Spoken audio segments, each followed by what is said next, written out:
Okay, so here we have the random number generator circuit.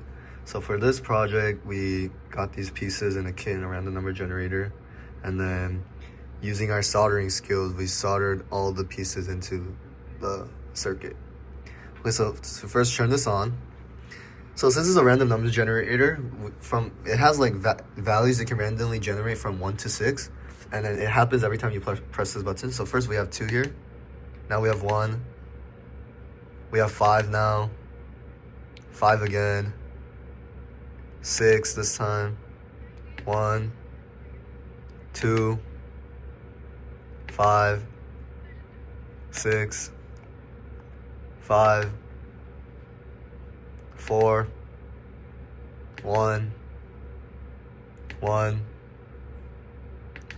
6, 6 again, 1, 1, 6, 1, 1 again, 2, and then 3. And yeah, you see that it just randomly generates all those numbers.